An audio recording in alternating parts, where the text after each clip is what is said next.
ಡೋರ್ನಹಳ್ಳಿ ಧರ್ಮಕ್ಷೇತ್ರದ ಸ್ವಾಮಿ ಅಂತೋಣಿಯವರ ರಥೋತ್ಸವ ಕಾರ್ಯಕ್ರಮಕ್ಕೆ ಕೇವಲ ಇನ್ನು 5 ದಿನಗಳ ಬಾಕಿ ಇದೆ.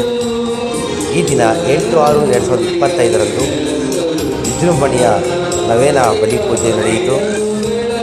ಸುಮಾರು 5 ಪೂಜೆಗಳು ಈ ದಿನ ಇದ್ದವು. ಸುಮಾರು 2,000ಕ್ಕಿಂತ ಹೆಚ್ಚು ಜನ ಈ ಪೂಜೆಯಲ್ಲಿ ಪಾಲ್ಗೊಂಡಿದ್ದರು.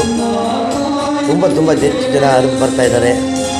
ಈ ದಿನ ಸಾಯಂಕಾಲ 5:15 ಅತಿ ವಂದನೀಯ ಗುರು ಆಲ್ಫ್ರೆಡ್ ಜೆ ಮೆಂಡೋನ್ಸಾ ಶ್ರೇಷ್ಠ ಗುರುಗಳು, ಮೈಸೂರು ಧರ್ಮಕ್ಷೇತ್ರ ಇವರಿಂದ ಭರವಸೆ ಸಂಕಷ್ಟದಲ್ಲಿ ಸಹಾಯವಾಗುತ್ತದೆ ಎಂಬ ವಿಷಯದ ಬಗ್ಗೆ ಉಪನ್ಯಾಸ ಮತ್ತು ನವೇನ ಬಲಿಪೂಜೆ ಇರ್ತದೆ.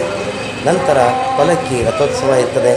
ದಯವಿಟ್ಟು ತಾವೆಲ್ಲರೂ ಭಕ್ತಾದಿಗಳು ಆಗಮಿಸಿ ಇವತ್ತು ನೀವು ಸಂತ ಅಂತೋಣಿಯವರ ಆಶೀರ್ವಾದವನ್ನು ಪಡೆಯಬೇಕೆಂದು ಯೂಟ್ಯೂಬ್ ನೋಡಿ ಕಳಿಸಿದ್ದೀನಿ. ನೆನೆ ನಿಮ್ಮ ಮಾವರು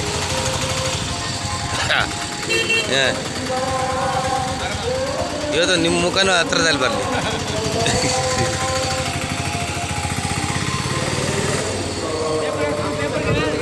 ಯೂಟ್ಯೂಬ್ ಹಾಂ ತೆಗೆದಿದ್ದೀನಿ. ಯೂಟ್ಯೂಬ್ ಸರಿ.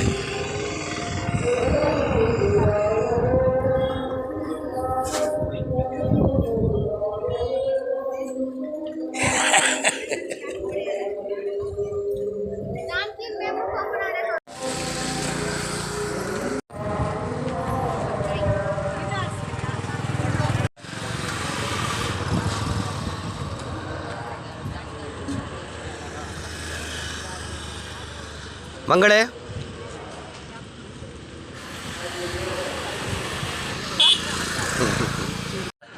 celebrated. At 7 o'clock in the evening, the solemn procession of the car around the village will be taking the statue of Saint Anthony in a decorated car, and car procession will go around the village. All the devotees are cordially welcome to participate and to celebrate the festive celebrations of St. Anthony. ಇದು minor basilica.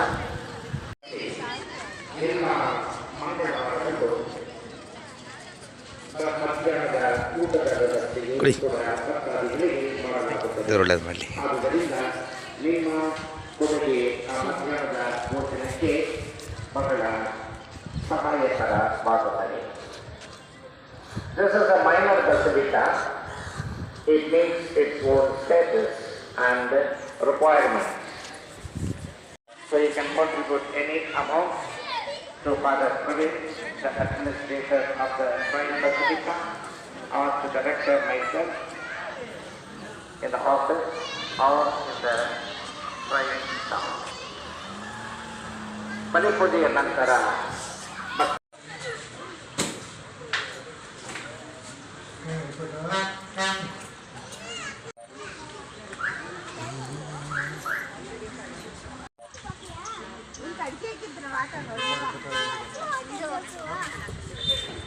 ಪಾಪು